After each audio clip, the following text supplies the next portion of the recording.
Hai Cyber Warrior, kembali lagi di IDF Talks Women and Cyber Security. Saya Lisda Amelia, saat ini saya sedang ada di SMK 1 Bekasi karena saat ini narasumber kita adalah seorang perempuan dan juga seorang guru di SMK 1 Bekasi. Halo Bu. Halo. Mungkin boleh perkenalan dulu Bu. Oke, Assalamualaikum warahmatullahi wabarakatuh. Perkenalkan saya Bu Nikma, lagi dinas kerja di SMKN 1 Kota Bekasi. Oke. Jadi Ibu Nikma ini adalah seorang guru di SMK 1 Bekasi. Jadi gimana Bu? Apa kesibukannya akhir-akhir ini Bu? Kesibukannya di semester ini ada mengikuti satu kegiatan dari kementerian. Ada itu CGP, calon guru penggerak. Itu dari bulan Mei sampai bulan Desember. Dari bulan Mei sampai bulan Desember. Sampai Desember. Juga sebagai seorang guru dan betul. Sebagai ini juga ya instruktur dari IDF. Ya betul. Di tahun ini alhamdulillah bergabung dengan IDF. Di tahun ini itu dari kapan Bu? Kapannya itu sebenarnya tahun 2022 ya. Tahunnya IDF itu tahun 2022. Itu kebetulan saya di waktu itu ikut yang training cyber security. Dan alhamdulillah ngambil sertifikasi waktu itu examnya Linux Plus. Linux Plus. Ya. Jadi awalnya itu ambil sertifikasi lalu jadi instruktur gitu ya. Betul. Oke. Nah kan awal mulanya pasti nggak langsung Ibu ada di dunia cyber gitu ya, cyber security gitu. Awal mulanya tuh gimana Bu ceritanya Ibu tuh bisa terjun ke dunia komputer gitu, dunia internet, dunia cyber security gitu. Oke. Awal mulanya itu kebetulan sesuai dengan jurusan juga ya, kebetulan teknik komputer jaringan, ngajar di SMK 1, kemudian ada mata pelajaran keamanan jaringan. Dari keamanan jaringan itu otomatis kan dia ngebahas security-nya gitu. Jadi mau nggak mau kita harus belajar memperdalam tentang keamanan jaringan. Keamanan jaringan. Betul. Oh, jadi berawal dari situ lalu. Berawal dari situ. Jadi memang spesifikasinya tuh keamanan jaringan gitu. Sebenarnya ada spesifikasi lain lagi. Ada yang lain lagi sih sebenarnya, administrasi sistem jaringan.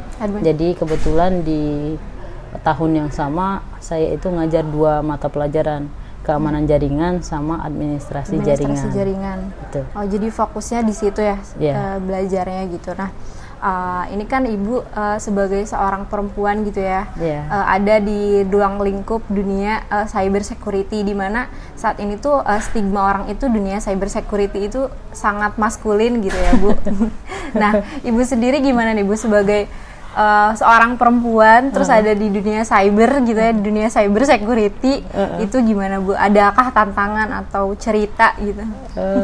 Tantangannya sih sebenarnya banyak ya, banyak. Setidaknya kita bisa memilah yang kapan kita seharusnya belajar, kapan kita ngerjain rumah. Kebetulan saya ibu rumah tangga juga ya. Artinya itu harus bisa kita pilah lah untuk membagi waktunya, membagi waktu antara yang kerjaan kemudian yang belajar tentang cyber security-nya gitu. Jadi tantangannya itu saat ini adalah sebagai seorang ibu dan seorang praktikal gitu ya di cyber security gitu. Jadi menyikapinya adalah membagi waktu gitu ya Bu. Harus biasanya bisa manage lah. Sehari-hari gimana tuh Bu? Dan juga kan weekend ada ini juga ya praktek sebagai instruktur, itu gimana Bu menyikapinya? Cara membagi waktunya. Kadang di semester ini sangat padat banget ya tentang jadwal cyber security itu, apalagi dia di Sabtu Minggu yang seharusnya waktu buat keluarga ya. Buat keluarga. Jadi itu kita menyikapinya, kita mungkin diskusi baik itu dengan suami atau dengan keluarga untuk di reschedule lah jadwal untuk mau jalan-jalan kemana gitu ya kan, di reschedule. Kadang dikorbankan jadwal keluarga. Keren banget sih Bu, karena ya itu mungkin pilihan yang berat ya Bu sebagai perempuan, harus bekerja dan harus mengurusi rumah tangga gitu. Kan peran perempuan tuh banyak ya Bu. Jadi saat ini mungkin Ibu tuh berperan ganda gitu sebagai ibu dan sebagai praktek di sekolah dan di ini juga ya di IDF jadi instruktur gitu ya. Ibu kan pernah juga ya ikut bergabung di cyber security training gitu, program dari IDF gitu. Ada kesan pesan gak Bu selama mengikuti training tersebut? Kesan dan pesannya ya kalau menurut saya sih lebih enakan dia di offline ya daripada di online ya. Di offline kan lebih menantang bagi anak-anak. Satu dari kendala jaringan, kadang peserta itu tidak connect ke internet, tidak bisa gitu. Jadi ruang lingkupnya kan ini luas ya, seluruh Indonesia yang peserta ya. Sebagai instruktur kita ngelihat kendalanya di situ. Jadi peserta itu kadang dia kuota internetnya nggak ada, sementara kita menyampaikan dan menyapa peserta itu kadang lost di situ gitu, miss di situ aja sih. Kalau sebagai guru TKJ kesan pesannya apa Bu? Kesan dan pesannya untuk anak muda sekarang ya, istilahnya saya sebagai perempuan untuk lowongan pekerja untuk perempuan, biarpun kita ibu rumah tangga, di rumah itu ternyata banyak pekerjaan. Jadi mau nggak mau anak muda yang punya waktu kesempatan untuk masih belajar ya, ya kembangkan terus skillnya. Kemudian perusahaan itu menunggu Anda. Berarti sangat penting ya Bu, cyber security itu belajar sejak dini gitu. Iya betul. Berarti memang perusahaan sendiri banyak mencari ya Bu. Berarti sepenting itu.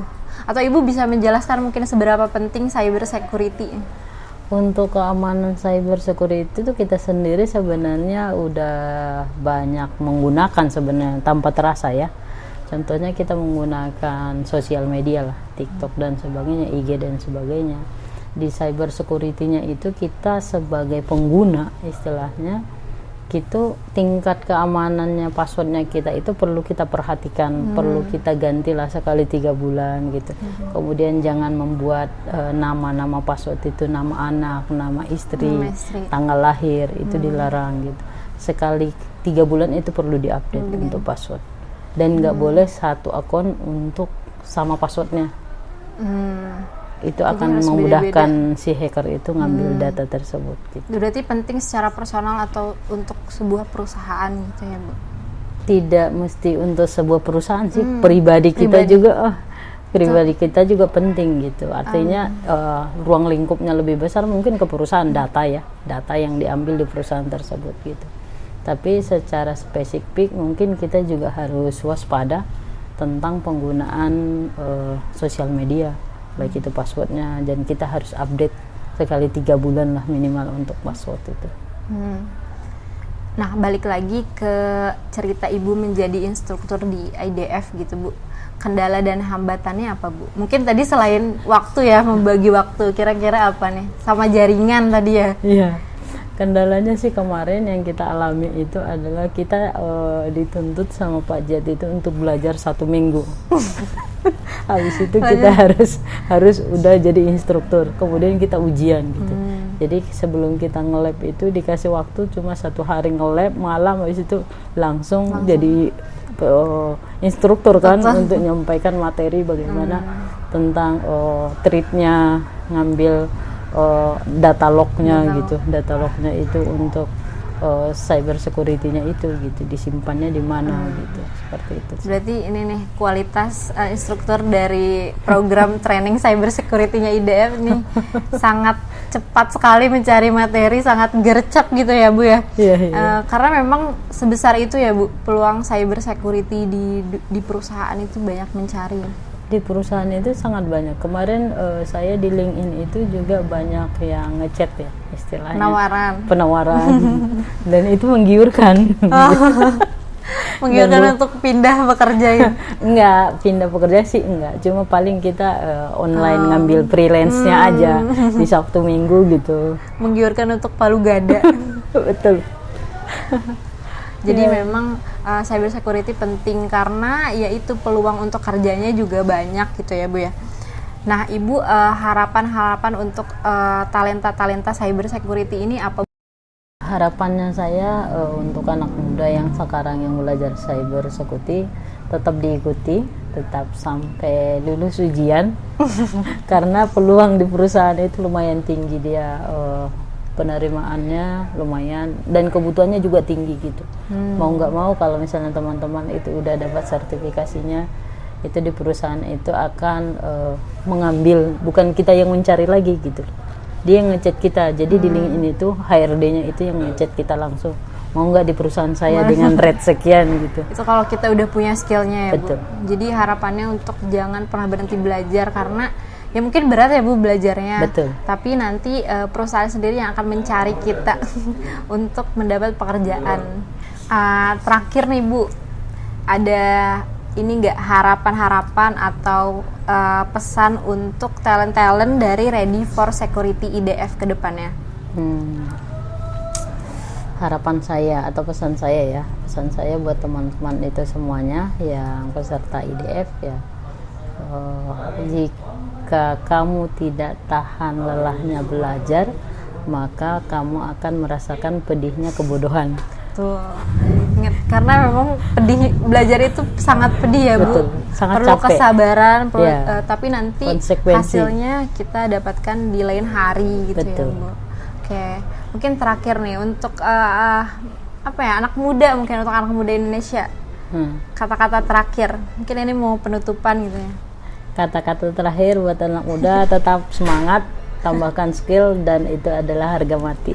Tambahkan skill cyber security jangan lupa.